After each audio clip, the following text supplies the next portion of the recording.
Empat kewajiban orang hidup terhadap orang yang sudah meninggal dunia. Yang ada 4 kewajiban orang hidup terhadap orang meninggal dunia. Keempat-empatnya ini mutlak kita jadikan sebagai sebuah pelajaran besar dalam kehidupan kita.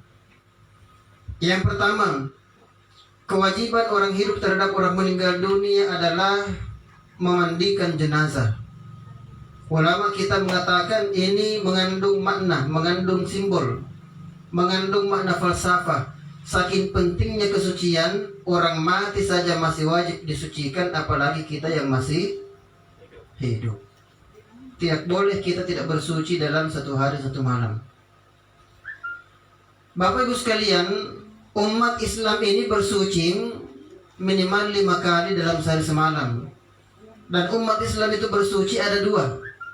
Ada hadas kecil, ada hadas besar. Bersuci dari hadas besar ditahu semua caranya dengan cara mandi janabat. Seluruh anggota tubuh wajib terkena dengan air. Kemudian bersuci dari hadas kecil juga sudah ditahu semua caranya. Bersuci dari hadas kecil dengan cara berwudu, ya, dengan membasuh beberapa anggota wudu ya yang ada pada tubuh kita ini. Hanya mohon maaf, ini kadang-kadang banyak orang dia pandang enteng itu kalau berwudu, Bapak Ibu sekalian. Ya, sembarang caranya berwudu. Nah tahu Ji bilang bagusnya begini, tapi karena buru-buru Nah ini sekarang banyak orang terburu-buru. Apalagi kalau masbuk tommi, terlambat pergi di masjid. Nabila imam di depan, di dalam, walau dolim, dia baru ada di tempat wudu. Wudunya sudah tidak karuan. Nah padahal seluruh anggota wudu, kata guru saya dalam pengajian fikih, kalau ada anggota wudu yang tidak kena air pada saat berwudu, maka pencucinya nanti di akhirat adalah api neraka. Na'udhu. Ada tuh bilang bukan api neraka, apa sih padeng? Air yang mendidih. Sama aja. Pilih itu. Ya mana mau dipilih, api neraka atau air mendidih? Ya sama aja. Dipilih api neraka, kita gosong. Dipilih air mendidih, ya kita melepuh. Silahkan pilih yang mana, mau gosong atau mau melepuh. Kalau saya tidak ada kupilih, ya tolong. Iya. Nah, dua-duanya bukan pilihan yang baik. Maka dari itu sebaiknya perbaiki kalau kita berwudu. Nah, perbaiki. Maaf ini karena banyak ibu-ibu ini, ibu-ibu disinggung, bukan ibu di sini, ibu-ibu di tempat lain. Itu biasa Pak ibu-ibu kan? Ya, sebagian ya, bukan di sini nih. Itu ibu biasa itu baru memang di rumahnya baru pergi ke masjid. Bagus sebetulnya. Tetapi yang namanya manusia biasa kan tidak bisa dicegat itu kalau ada yang mau permisi di belakang. Sudah berwudu, ya dia pasanglah make upnya tebal-tebal. Ya bedak-bedak yang mahal kayak itu. Ya bedak apa gitu paling mahal biasa itu. Nah, bedak yang jelas bukan bedak basah. Bedak apa kayak itu ya? Pura-pura Tommy dan atau ibu-ibu kan.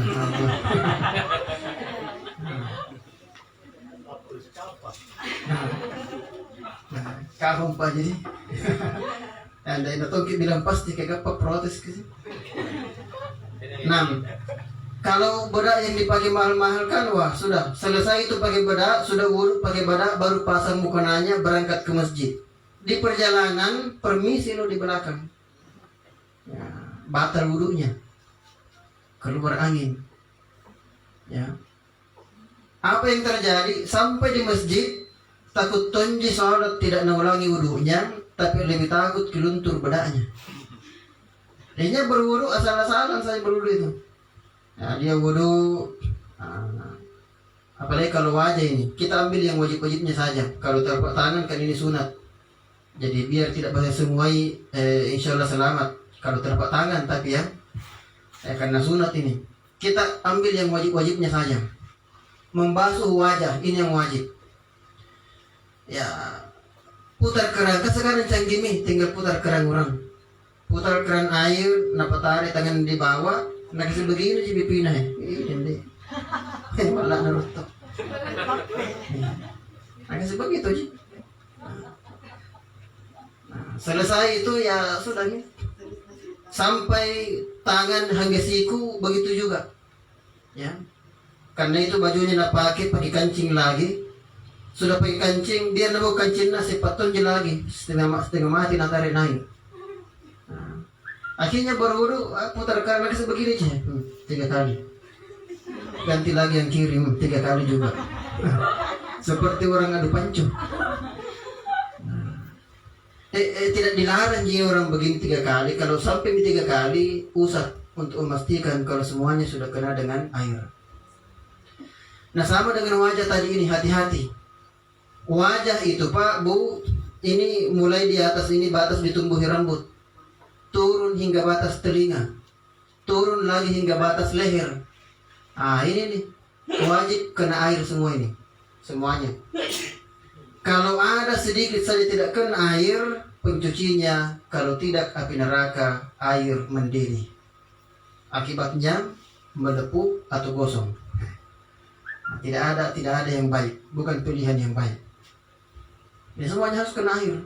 Makanya Pak, maaf ini. Kalau ada laki-laki, ada di kuliah kayak saya ini, ada jenggotnya. Yang laki-laki yang punya jenggot Pak, hati-hati kalau berwudu. Ini yang ditumbuh jenggot ini diusap-usap pakai jari-jari tangan, supaya ini di dalam sela-selanya ini rambut jenggot ini kena air. Ya, kalau begini tonji, saya ragu. Apalagi kalau agak lebat-lebat jenggotnya. Hati-hati. Makanya kan Nabi dalam hadisnya mengatakan, peliharalah jenggotmu. Ya, jadi pelihara itu jenggot, jangan sampai gara-gara jenggot kasih masuk ke neraka. Jadi bukan dibilang panjangkan, tapi peliharalah. Jadi pelihara baik-baik itu. Nah, jadi hati-hati yang punya, yang kayak saya nih. Ya, saya tipis-tipis juga. Kalau ini bos kayak, ayo dah cokok. Nah, Ustaz Tong ini Pak, Ustaz juga ini. Masih anak muda. Nah, aku promosikan ini. Siapa tahu ada yang jangan sekalian. Nah, jadi ini semua harus kena air ini, harus basah. Kalau tidak, aduh, fatal. Nah, tadi ini tangan hingga siku. Tangan hingga siku, semuanya harus kena air. Lalu kemudian rambut. Kalau rambut ini insya Allah benar semua. Ya, kenapa saya bilang benar semua? Karena Imam Syafi'i mengatakan, kalau sudah ada 3 helai rambut kena air, maka sudah sah wudunya. Nah, jadi 3 helai kena air sudah sah. Ini kalau rambut ini, jadi pasti aman. Imam Syafi'i bilang ya boleh, pokoknya 3 helai di rambut ini boleh, ya. Jadi boleh di sini. Nah, praktik ini sudah sah wudunya. Bisa juga sebelah kiri. Anak muda kan suka begitu petik-petik tuh. Tidak apa-apa. Yang penting wudunya sah. Nah, bisa juga di atas pakai jambul-jambul sedikit. Gitu. Nah, bisa. Ya, cuma Imam Syafi'i mengatakan, semakin banyak rambut yang kena air, semakin bagus. Dalam satu kitab Qiyamah dijelaskan bahwa nanti di padang mahsyar, ketika malaikat Jibril mendatangi Rasulullah Muhammad SAW menanyakan, Muhammad, yang mana umatmu? Sudah tiba saatnya umatmu untuk memimpin masuk ke dalam surga. Ya, karena umat yang pertama masuk surga nanti umatnya di Muhammad.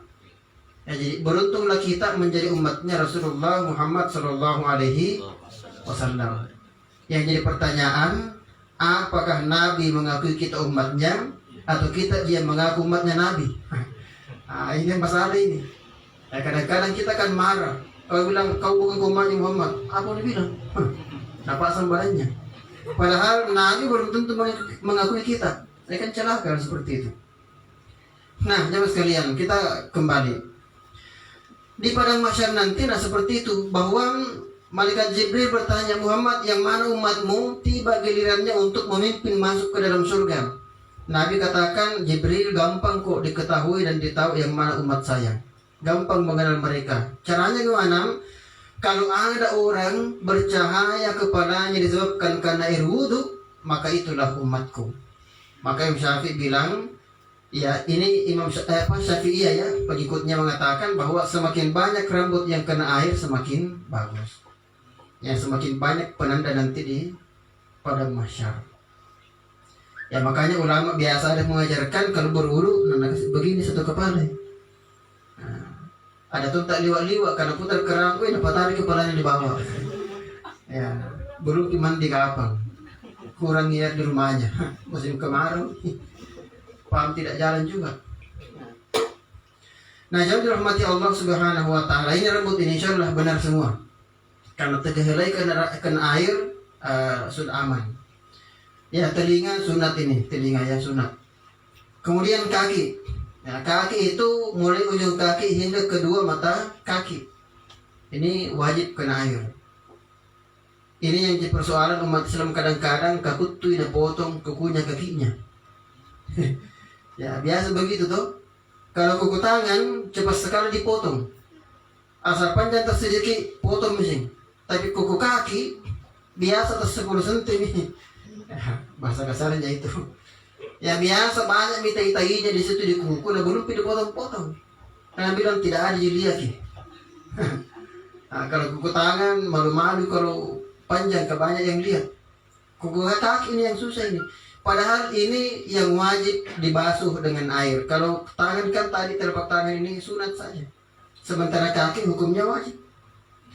Nah oleh karena itu kuku kaki itu kalau panjang sela-sela dengan jari-jari kita, kuku jari kita. Ya sela-sela masuk itu supaya kena air. Nah kemudian jari-jari kaki juga. Nah mohon maaf ini saya contohkan. Ini sela-sela juga ini. Yang paling bagus digunakan menyela, ini jari kelingking. Yang jari kelingking paling bagus. Dalam kitab Irsyadul Ibad dijelaskan seperti itu. Nah ini yang paling bagus ini. Sebetulnya semua jari boleh, tapi yang paling bagus ini pas-pas ini. Pasti kena semua kalau ini yang dipakai ini. Ada salah satu guru saya mengatakan, ya tapi ini wallahualam karena belum pernah diteliti oleh kedokteran.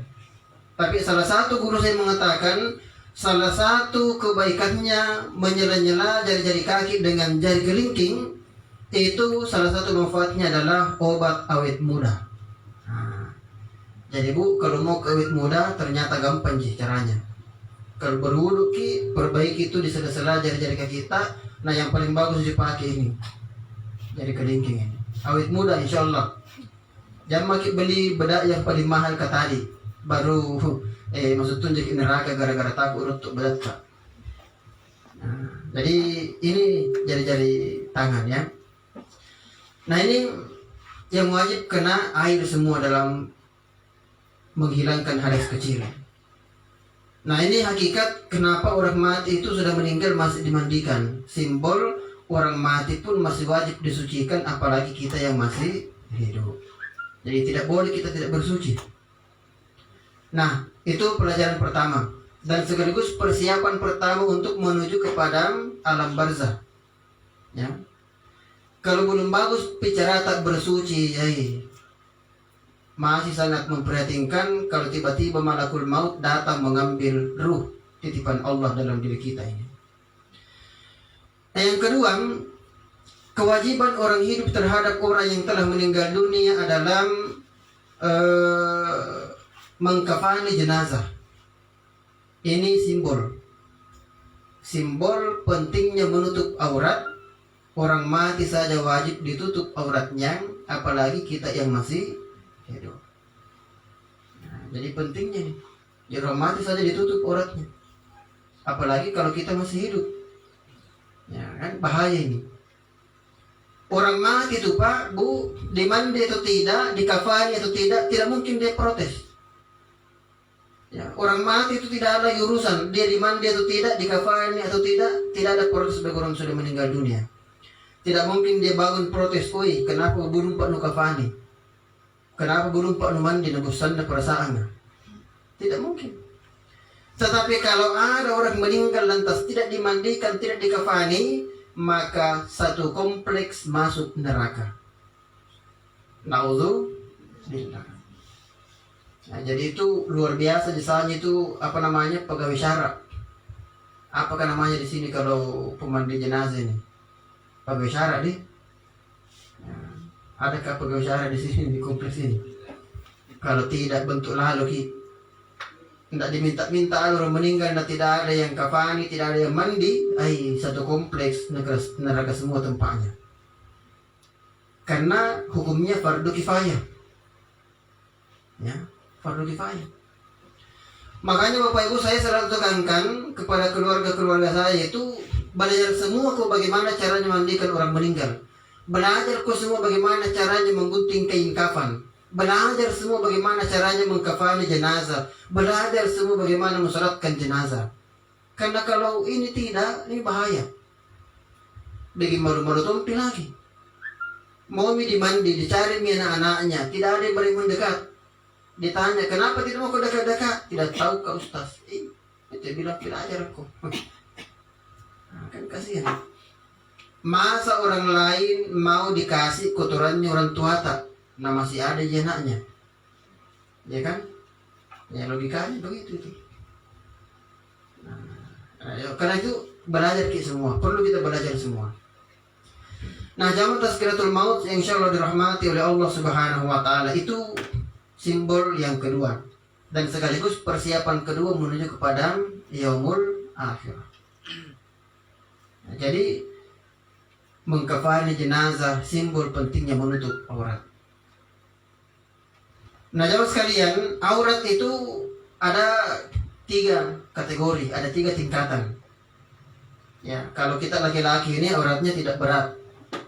Ya, kalau laki-laki Pak auratnya pusar hingga lutut. Nah, ini aurat laki-laki itu dari pusar hingga lutut. Jadi agak enteng kita laki-laki itu auratnya. Ya, jadi kalau laki-laki itu Pak sholat pakai celana puntung biar tidak pakai baju. Kalau tidak kelihatan nih pusarnya sampingnya lututnya, maka dari segi syariat sholatnya sudah sah. Kenapa? Karena auratnya sudah tertutup. Dari segi syariat sudah sah sholatnya. Tapi dari segi etika Anda kurang ngajar. Kurang ngajar anak rasul. Di depan Pak Lurah pakai dasi, necis pakainya. Di hadapan Allah celana puntung, kurang ngajar. Ya. Kurang ajar anak, untung bukan saya malaikat. Kalau saya malaikat, konduktor kurang ajar. Nah. Ya tapi dari sisi syariat sudah sah. Kalau misalnya kita dalam kondisi darurat, dalam perjalanan tidak ada pakaian lain yang bersih kecuali itu celana puntungan, ya mau media apa? Pakai sholat sudah sah sholat tak. Yang penting jangan sengaja kada tahu orang patu-patuai. Sengaja mantun kasih dia orang hal yang baru. Oh lihat kau saya begini, nasah sembahyangku ini, siapa bilang tidak? Baru tunjuk lagi ustaz kah? Itu ustaz kah dulu bilang, mati meja. Nah kalau orang yang tidak tamat ngajinya dengar, pasti dia bilang ustaz kah tumpan juga. Nah kan sekarang begitu, gampang sekali orang mengkafirkan. Nah, jauh dirahmati Allah Subhanahu wa taala. Jadi ini laki-laki auratnya kita laki-laki ini agak enteng ini, pusar hingga lutut. Nah, yang perempuan aurat ringan itu ya telapak tangan ini hingga siku ini yang ini ringan. Rambut itu aurat ringan. Ya, aurat ringan. Ya, tetapi aurat ringan ini pun walaupun ringan kalau sholat tetap tidak boleh kelihatan. Ya karena dalam sholat syariatnya semua aurat tertutup. Ya. Makanya ibu-ibu mohon hati-hati ki ada kadang itu mau kena itu karena kan ibu-ibu itu maunya enteng mau simple beli mau kena yang paling tipis yang bisa kalau digulung-gulungi dipegang-pegang je begini dijinjing-jinjing tipis sekali itu mau kena akibatnya karena tipis tak bayang-bayang masuk kulitnya terbayang-bayang kulitnya kalau kebetulan berkeringat maka ini lengan tangannya ini kelihatan ke dalam. Nah ini salatnya tidak sah karena auratnya kelihatan. Ya, jadi dia masuk tembus pandang. Nah, banyak perempuan begitu. Insya Allah di sini tidak ada tahu. Tapi kalau ada yang merasa merasa tadi mabuk. Bilang ja ini bilang ja tidak kuturun jadi. Nah, ada tong itu model mukena tebal, sebetulnya tebal, bagus, tebal, mahal. Tapi banyak selubang-lubangnya di belakang. Jadi itu biasa ujung-ujung rambut ngintip-ngintip keluar. Nggak pakai sholat. Nah, dari depan, wih tahu gambar anak. Cile-cile tuh bilang banyak gambar nama mukenanya. Tahu-tahu di belakang banyak apa bulat-bulat kecil itu di belakang. Wah, ini rambutnya kadang-kadang apa keluar gitu ujung-ujungnya. Ya, artinya apa? Dia pakai sholat padahal rambutnya kelihatan, maka sholatnya tentu tidak sah. Ya, karena kelihatan aurat. Nah, jadi perempuan ini perlu ekstra hati-hati. Ada yang protes, Ustaz, kenapa itu Allah diskriminasi sama perempuan? Kenapa tidak seperti laki-laki? Nah, coba ya, kita saja laki-laki aurat pusar hingga lutut, nah bahaya. Kalau perempuan begitu, ya. Justru Allah menetapkan aurat perempuan itu banyak, seluruh anggota tubuh kecuali wajah dan telapak tangan, justru karena menyayangi kaum wanita, justru karena menghormati kaum wanita. Ya, karena kalau ini semua yang begini tidak ditutup, tidak ada harga dirinya itu perempuan. Ya kan? Kalau aurat ringan tadi masih belum, ya ini tangan, rambut masih belum, barangkali belum terlalu. Tapi kalau sudah masuk aurat sedang, ini sudah bahaya. Nah, aurat sedang itu ya ini nih, ketiak ini sudah ketiak ke bawah, bukan ke bawah sini ya, ke bawah tangan, ya. Nah, ini sudah aurat sedang. Lalu kemudian lutut ke bawah alias betis. Itu sudah aurat sedang itu bagi perempuan itu. Ya, artinya kalau dalam rumah bisa masih tidak apa-apa aja dalam rumah, dalam pekarangan, oke lah, tidak apa-apa kan para kita aja di situ. Saudara ta, orang tua ta, tidak apa-apa aja. Tapi kalau di pagi pergi jalan-jalan subuh, langsung. Nah, kadang-kadang begitu memang itu sengaja nak kasih dia itu apa namanya kulit-kulit putihnya. Mau apa kasih lihat kulitmu yang putih. Ya. Nah, kemudian aurat berat. Ini yang bahaya nih. Selebihnya yang dibilang tadi, lutut ke atas sampai leher itu berat semua bagi perempuan. Nah, jadi rahmati Allah Subhanahu wa taala. Ini pelajaran kedua tadi ini. Mengkafani jenazah, simbol pentingnya menutup aurat. Orang mati saja wajib ditutup auratnya, apalagi kita yang masih hidup. Ya, jangan lalu dikasih lihat aurat sama orang. Ya, mohon maaf, bukan cuma perempuan Pak, laki-laki juga. Yang kadang-kadang laki-laki itu tidak sadar kalau auratnya kelihatan. Pergi main bola, baru celananya itu seperempat paha. Ya sebetulnya juga ini kan sudah aurat yang di atas lutut bagi kita laki-laki. Ya kan? Nah, dan seterusnya lah. Nah, cuma memang aurat yang paling besar ada pada perempuan. Nah, kita persingkat. Yang ketiga, jamaah sekalian. Kewajiban orang hidup terhadap orang meninggal dunia yang ketiga adalah mensolatkan jenazah. Ini sudah jelas saya kira ini. Ini simbol makna falsafah yang terkandung di dalamnya bahwa saking pentingnya ibadah sholat, orang mati pun masih wajib disolatkan, apalagi kita yang masih hidup. Jadi tidak boleh kita tidak sholat. Oleh karena itu kalau ada antara saudara-saudara tak atau kenalan tak atau keluarga tak yang belum sholat, suruh lagi belum sholat. Ya, suruh sholat.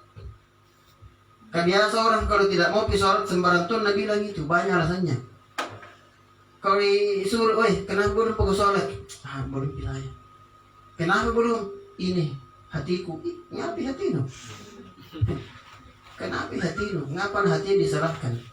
Nah ini hati ini tidak pernah bohong ko dong nih. Iya. Hati ini sebenarnya salahkan. Di dalam kenapa hatiku ini? Muhammad. Itu hatimu yang ngomong atau egomu? Ini kan kadang-kadang sulit dibedakan yang mana hati, yang mana ego. Agak pakai egoisme yang ngomong baru bilang hatinya. Hati ini sekali lagi tidak pernah bohong. Yang selalu bohong itu egonya kita. Karena di situ tempatnya nafsu. Jadi nafsu lah yang kadang-kadang membuat manusia celaka itu. Makanya nafsu itu kan ada 7 itu tingkatan, tapi tidak mungkin dijelaskan malam ini lah. Ya, kita sentil-sentil saja sedikit.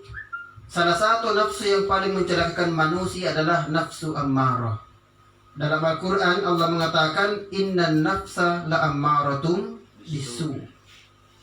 Jadi sungguh nafsu itu yang selalu mengajak manusia melakukan perbuatan-perbuatan keji, melakukan perbuatan-perbuatan yang mungkarat. Itu nafsu amarah namanya. Nah ini hati-hati nih.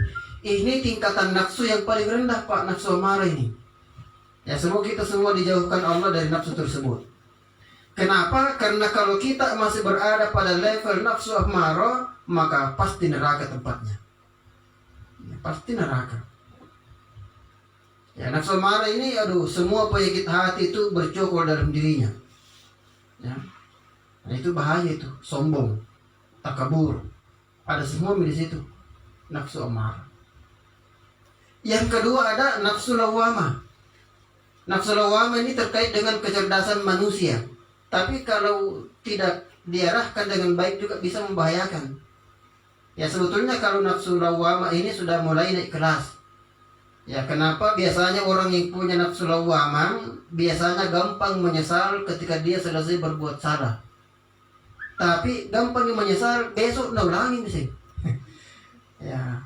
Celakanya kalau pas diulangi itu perbuatan salah, datang malakul maut ambil kinyawata, mati sudah.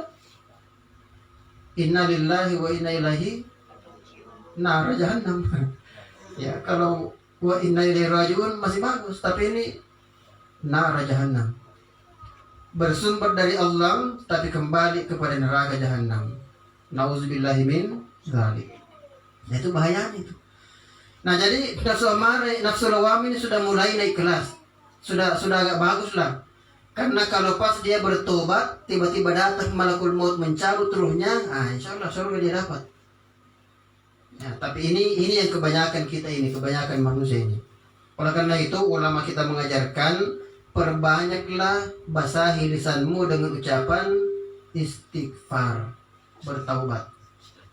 Ya mana kita dibilang istighfar? Nanti dibilang istighfar gitu, istighfar. Ya, astagfirullah. Yang paling pendek itu astagfirullah. Panjang sedikit astagfirullahalazim. Ya. Astagfirullahalazim wa atubu ilaih, panjang-panjang lagi sedikit dan seterusnya. Ya minimal astagfirullah lah. Perbanyak ucapkan itu. Nabi saja Pak, Bu, sudah dijamin surga oleh Allah, tapi masih bertaubat minimal 100 kali dalam 1 hari 1 malam. Jadi Nabi tobatnya itu 100 kali 1 hari 1 malam minimal, astagfirullah sampai 100 kali. Itu Nabi. Padahal kalau kita pikir-pikir kan Nabi itu biar tidak taubat pasti surga tempatnya, karena sudah dijamin surga oleh Allah. Pertanyaannya, kenapa Nabi masih tobat kalau begitu? Ternyata Bapak Ibu sekalian, Rasulullah bertaubat atas perbuatan yang menurut kita bukan dosa, tapi menurut Nabi itu dosa. Apa itu? Satu waktu Pak, Bu, Nabi pernah menghitung berapa jumlah ibadah yang beliau lakukan sejak subuh hingga besok subuhnya. Lalu Nabi juga hitung berapa nikmat yang ia peroleh dari Allah sejak subuh hingga besok subuhnya lagi. Nah, dia mau banding-bandingkan itu.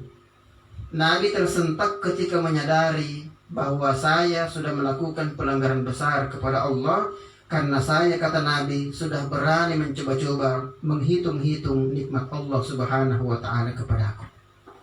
Maka Nabi menghukum dirinya dengan bertaubat minimal 100 kali dalam 1 hari 1 malam. Nah, coba itu Nabi tobat atas sesuatu yang kalau kita kan bukan kesalahan. Ya. Apa salahnya kalau kita hitung berapa yang saya lakukan, berapa yang saya dapat? Ya kan tidak salah. Tapi menurut Nabi itu kesalahan. Nah kita ini Pak, Bu, mari kita tanya diri kita masing-masing. Berapa kali kita menghitung-hitung nikmat Allah Subhanahu wa ta'ala pada diri kita? Dan sudah kita bertobat atas hal itu? para istri, calon istri mau. Para istri misalnya, berapa kali kita pote-pote kalau nak kasih gaji suami tak tidak sesuai harapan tak. Jangan-jangan itu juga bagian dari menghitung-hitung nikmat Allah. Ya, itu di sini tidak ada yang begitu. Nah, tidak ada jadi. Ya, paling kalau ada ya samanya. Nah, jangan dirahmati Allah. Nah, jadi ini hati-hati nih. Jangan-jangan kita bilang itu kan hak saya. Iya, hak kita, tapi zidannakum wa la in kafartum inna azabi lasyadid. Jika engkau mensyukur nikmatku, kata Allah, ku tambahkan nikmat itu. Tapi sebaliknya jika engkau ingkar, maka sungguh azabku teramat pedih. Hari ini gajinya suami tak 2 juta, nak kasih ki 1 juta, dicari-cari, kita bersyukur ki. Dicari terus-terus. Yakin besok-besok naik gajinya suami tak 2 juta jadi kasihkan ki itu kedikannya dan nak kasih maki. Kenapa? Kasih ki dulu ki. Nah, ada tuh kadang istri begitu, di sini tidak ada tahuan. Ada tuh begitu kadang-kadang dikasih gaji sama suaminya, mau beli rokok suaminya kodong marah-marah, sudah makin nakasih, dan minta lagi. Ya, apa yang mau pakai? Nah, jauh dirahmati Allah Subhanahu Wa Taala. Nah, jadi ini persoalan. Oleh karena itu Nabi menghukum dirinya dengan hal itu, dengan beristighfar 100 kali dalam 1 hari 1 malam. Coba tanya hati tak masing-masing Bapak Ibu sekalian, berapa kali maki istighfar sejak tadi subuh kita bangun sampai malam ini? Ada yang sudah istighfar cukup 100 kali. Nah, kira-kira kalaupun ada itu masih sangat sedikit. Ya. Nah, ada yang bilang Ustaz banyak sekali kutu 100. Nah, bukan dari Nabi. Perasaan tadi itu banyak. Coba-coba saya istighfar 100 kali, tidak cukup di 5 menit. Selesai 100 itu istighfar. Astagfirullah, astagfirullah, astagfirullah. 3 menit itu cukup. Kalau tidak percaya, coba-coba sebentar pi sekarang kamu ceramah. Ya, sebentar pi, pulang Pak. Sampai di rumah ada istighfar kita tes ki. Ya. Tidak sampai 5 menit itu istighfar 100 kali. Yang lama itu kalau dipikir ki belum istighfar na pikir minum nih 10 menit kita pikir akhirnya tidak jadi istighfarnya. Nah, kadang-kadang kita begitu. Nah, mari perbanyak istighfar. Nah, jemaah dirahmati Allah, kita persingkat lagi. Ini kewajiban orang hidup terhadap orang meninggal dunia. Yang ketiga tadi adalah mensolatkan jenazah. Pentingnya solat, orang mati pun wajib disolatkan, apalagi kita yang masih hidup. Tidak boleh tidak solat. Nah, jadi kalau ada ajaran mengatakan saya Ustaz tidak solat mak karena kau dapat misinya. Nah, dulu kan banyak begitu tuh, ajaran begitu. Anak kita tidak sampai gepesina. Ya, dia aku sumpah yang ya apa uruntuk di sana. Tidak mau sholat. Ini juga bahaya nih, karena pengabdian kepada Allah itu wujudnya ada 2. Ada pengabdian zahir dan ada pengabdian batin. Ya, saya ulangi, mengabdi pada Allah itu ada 2. Pengabdian zahir dan pengabdian batin. Tubuh ini adalah zahir, butuh bersyariat. Batin kita juga perlu bersyariat. Maka laksanakan syariatnya tubuh kita ini. Nah, syariatnya tubuh adalah melaksanakan ibadah salat. Ya, 5 waktu. Jadi kalau ada orang tidak salat, dia bilang saya pasti surga tonja tempatku, kabir jalan-jalan sembahyang tonja, ini bahaya. Sebetulnya tidak salah tapi tidak bijak. Ya kan kadang-kadang kebijakan itu membuat kita celaka. Coba itu pejabat, gara-gara kebijakannya yang dia buat salah, akhirnya masuk neraka. Dalam artian pakai rompi warna orange. Ditangkap sama KPK. Padahal mungkin tidak ambil dia apa-apa, tapi kebijakannya. Ya kan? Nah, beginilah manusia. Nah, beginilah kita ini. Oleh karena itu wajib kita laksanakan yang namanya ibadah sholat. Nah, guru saya mengatakan syariat tanpa hakikat masih bisa masuk surga. Tetapi sebaliknya, hakikat tanpa syariat pasti neraka. Itu pasti. Bukan dikatakan bisa masuk neraka, tapi pasti neraka. Ya, saya ulangi, syariat tanpa hakikat masih bisa surga. Tetapi hakikat tanpa syariat pasti neraka. Ini bahayanya nih. Banyak orang mengejar hakikat, banyak orang mengejar hakikinya, tapi syariatnya tidak ada. Ini pasti neraka. Dan sebaliknya, kalau kita terus-menerus melaksanakan syariat, insya Allah dari syariat ini nanti ke depan akan mengantar kita kepada hakikat. Ala bisa karena biasa. Ya, makanya ada orang mengatakan, saya Ustaz, itu kan sholat katanya harus keikhlasan. Jadi kalau saya tidak ikhlas, tidak sholat kak dulu. Woi, mana mau ambil? Tidak mungkin kita ikhlas kalau tidak terbiasa. Sholat itu adalah amalan, sholat itu perbuatan. Seluruh perbuatan kalau belum kita biasa lakukan, itu keikhlasan biasanya berat. Tapi kalau sudah terbiasa, insya Allah seberat apapun enak kita lakukan. Kenapa? Sudah biasa. Nah beginilah sholat. Kalau mau mendapatkan hakikinya nih pada sholat, laksanakan saja dulu syariatnya. Ya. Nah, jangan dirahmati Allah Subhanahu wa Ta'ala. Ini pentingnya sholat. Tidak ada orang yang selamat kalau dia tidak sholat. Walaupun dia bisa terbang di angkasa, berjalan di atas air, tapi kalau tidak sholat, jangan diikuti. Kemampuannya terbang di angkasa sebetulnya bukan terbang. Ada yang mengangkat, cuma yang angkat tidak kelihatan. Ketika dia berjalan di atas air tapi tidak sholat, sebetulnya bukan jalan di atas air. Ada penopang tapi penopangnya tidak kelihatan. Kenapa? Bersekutu dengan jin. Itu dipastikan itu. Ya. Makanya mengejar hakikat ini perlu hati-hati. Karena hakikat pengantarnya ada dua. Kalau tidak nur, nar. Nur itu cahaya diantar melalui malaikat Allah atas izin Allah. Tapi kalau nar, iblis dan kuncu-kuncunya. Sama-sama cahaya terang. Oh, ada kuliah cahaya terang di perjalananku. Iya, Kak, iblis kan dari api.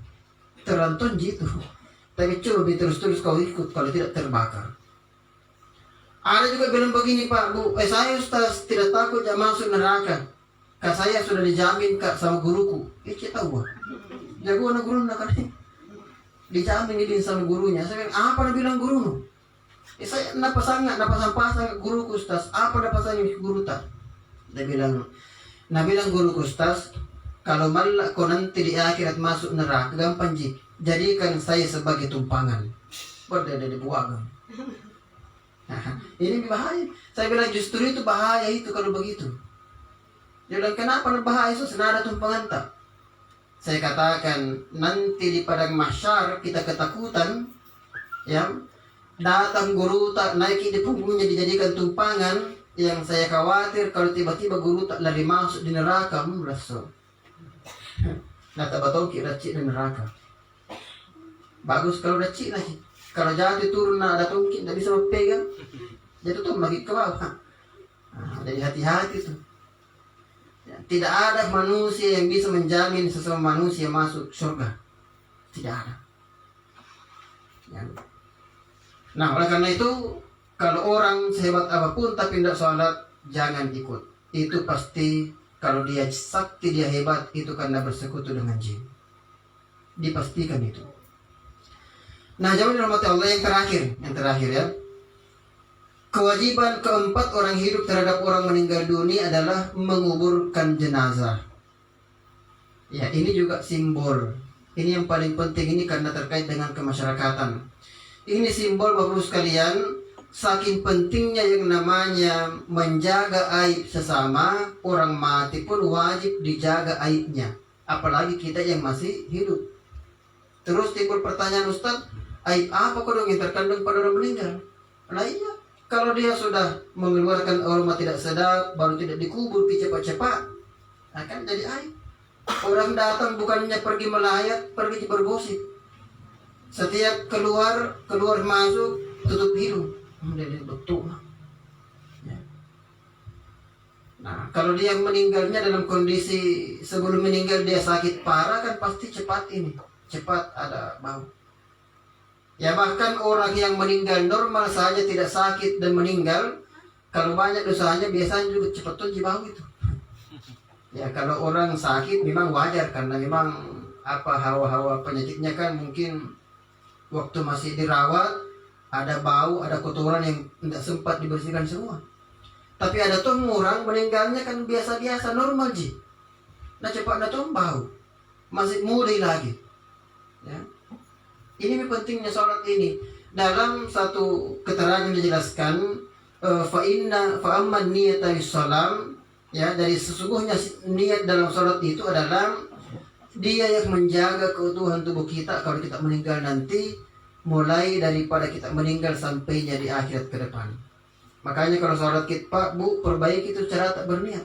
Ya, perbaiki, angkat takbir dalam hati nih. Niat baik-baik. Perbaiki niat tak. Ya. Ini juga perlu ini sebetulnya nih, masih perlu kajian mendalam terkait dengan itu. Karena kadang-kadang orang dia cuma berpikir dan menganggap dirinya mengingat. Ya beda itu yang mana berpikir dengan mengingat. Ya berpikir itu pekerjaan logika, sementara mengingat itu pekerjaan hati. Nah, hati itu berada pada bagian sebelah kiri, ya, pada tubuh manusia ini. Jadi kalau dalam Islam menggunakan kalimat kolbu hati, itu bukan hati yang dibikin contoh, Pak. Kalau hati contoh itu sebelah kanan, ya kan? Tapi kalau bicara Islam yang namanya kolbu atau hati itu tempatnya di tengah-tengah jantung, sebelah kiri dia. Nah, jadi bukan, dan nanti kita bilang nih, kenapa itu kalau potong sapi hatinya sebelah kanan nih? Ya, itu hati contoh, Cis. Nah, ini kajian Islam, hati itu tempatnya di tengah-tengah jantung. Nah, ini yang harus diperbaiki. Ya, sedikit ada dua jari di bawah susu kita ini. Nah, condong ke kiri sedikit. Nah, inilah tempatnya hati ini. Kolbu dalam bahasa agama. Nah, ini berniat baik-baik. Berniat baik-baik di situ. Sengaja aku melaksanakan salat zuhur 4 rakaat mengikut pada imam ini fardu karena Allah. Ya bahkan guru saya mengatakan kalau perlu jangan angkat takbir kalau kita belum meyakinkan di hadapan kita ini sudah ada Rasulullah sendiri yang memimpin salat jamaah kita. Nah, yakinkan Nabi ini sudah lebih dulu takbir memimpin kita salat. Ya. Nah, ini kalau mampu kita lakukan, insya Allah itu salat yang paling bagus, itu paling diterima itu. Sudah dilaksanakan syariat dan juga sudah berhakikat. Ustaz, bagaimana kau belum bisa begitu? Laksanakan saja syariatnya dulu. Ingat tadi saya katakan syariat tanpa hakikat masih bisa masuk surga. Ya, jangan gara-gara itu tidak sholat. Nah, saya belum bisa, tak kerja dulu sholat deh. Ya, ini bahaya kan? Nah, hakikatnya tidak ketemu, syariatnya juga tidak. Nah, akhirnya kosong, hampa. Nah, baik, jangan dirahmati Allah. Jadi ini yang terakhir tadi, menguburkan jenazah, simbol pentingnya menutup aib saudara kita. Orang mati pun masih wajib ditutup aibnya. Makanya Pak, Bu, Islam mengajarkan kalau ada orang meninggal jangan lalu itu cerita ikut jeleknya kalau mati mi orang. Biar bagaimana bajingannya kalau mati mi, jangan makin lagi cerita jeleknya. Kebaikannya mau kita cerita sebanyak-banyaknya. Ada yang bilang, Ustaz, nah satu di saya kebaikannya ku ingat. Itu tahu orang-orang terus. Ada orang datang cerita saya, baik itu yang kau tunai hidupnya. Ada yang datang, baik itu yang. Ada yang datang, itu yang itu baik mentong kita wah. Itu tamu terus udah mulai kebaikannya orang. Ada tuh pernah bertanya, dia bilang, Ustaz, bagaimana tuh sesungguhnya kalau ada orang meninggal, tidak ada mentong baik no tunai hidup. Ada. Saya bilang, ada kau orang begitu. Nah bilang ada Ustaz, pokoknya itu mentong apa dosa rasu di situ di kampung itu. Kalau ada bakuk busuk dia misi. Awal panetik yang katuk-katuk dia misi. Asal istighfar ki. Itu manusia, asal manusia jing. Pasti kalau dia manusia pasti ada kebaikannya walaupun cuma sedikit. Saya bilang bahkan kepala perampok saja pasti ada kebaikannya. Minimal kalau dari mencuri beli rokok, nah bagi-bagi rokoknya. Kalau ruki. Itu kan betul sudah ulangi. Baik netiano kalau sudah beli rokok, nah bagi-bagi sama muraya. Sampai situ mau jangan kita tambahi, pun betul luka. Ya, kalau ditambahi kan, ya sama sih. Ya, titik mau sampai di situ. Baik nih itu kurang kalau ada beli dina bagi bahagi. Titik sampai di situ. Ini sudah kebaikan. Ulang-ulangi terus ceritakan kebaikannya orang. Islam mengajarkan orang yang sudah meninggal dunia, walaupun sudah berada di liang lahat, tapi masih ada orang hidup menceritakan kebaikannya, maka pahalanya tetap mengalir sampai ke bawah kuburnya. Alhamdulillah. Ya, makanya kebaikannya orang kita cerita. Dan sebaliknya, kalau ada orang sudah meninggal, walaupun sudah berada di liang lahat, tapi ada orang hidup menceritakan keburukannya, maka dosanya pun tetap mengalir sampai ke bawah kuburnya. Na'udzubillah. Jadi jangan cerita orang jeleknya kalau mati pun. Kebaikannya mau cerita terus. Kalau kau pernah sakit hati kita, lupakan itulah. Lupakan insya Allah. Kalau kita ikhlaskan, nanti mati ki banyak tong orang ikhlaskan nih dosa tak yang pernah kita lakukan. Yakin. Jadi kebaikannya orang yang harus kita bicarakan. Inilah hakikat menguburkan jenazah. Ya, orang yang sudah meninggal saja ditutup aibnya, apalagi kita yang masih hidup. Tidak boleh saling bergosip antara satu sama lain. Baik itu gosip secara langsung melalui mulut kita ngomong, ataupun gosip melalui pencet-pencet. Gosip melalui handphone. Sekarang gosip kan canggih tuh nih. Asal ada di kota, biar orang tidak dikenal, disatuin digosipi. Lebih dahsyat. Lebih dahsyat. Dosanya jauh lebih parah. Karena orang tidak dikenal, bagaimana cara tapi minta maaf.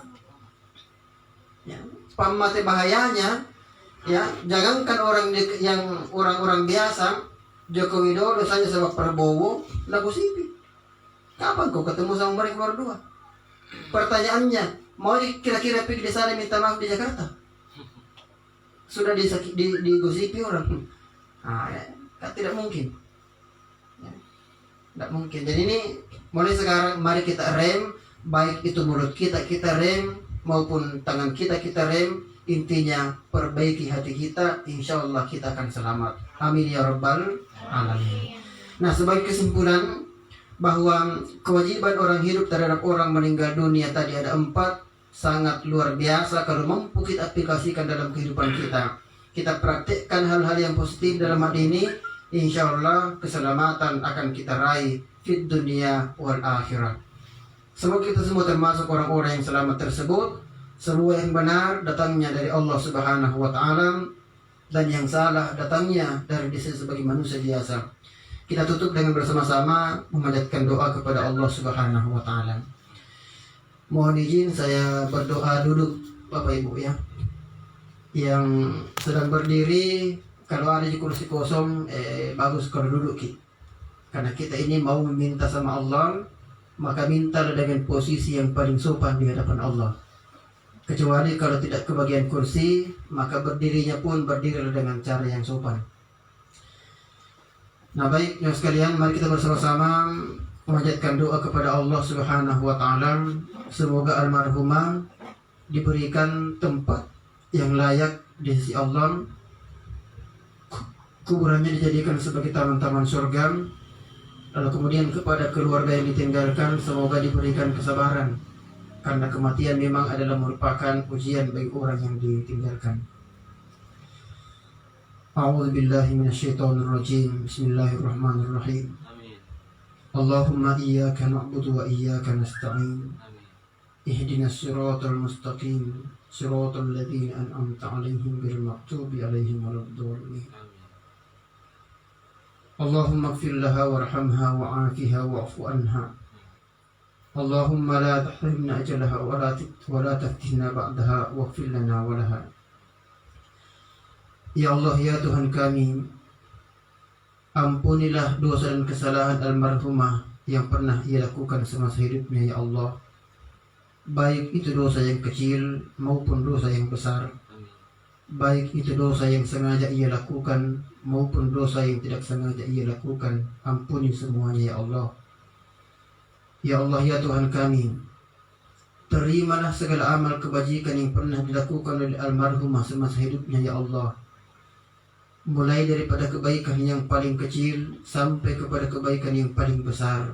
Terimalah semua ya Allah, baik itu kebaikan yang sengaja ia lakukan maupun kebaikan yang tidak sengaja ia lakukan. Terima semuanya ya Allah. Amin.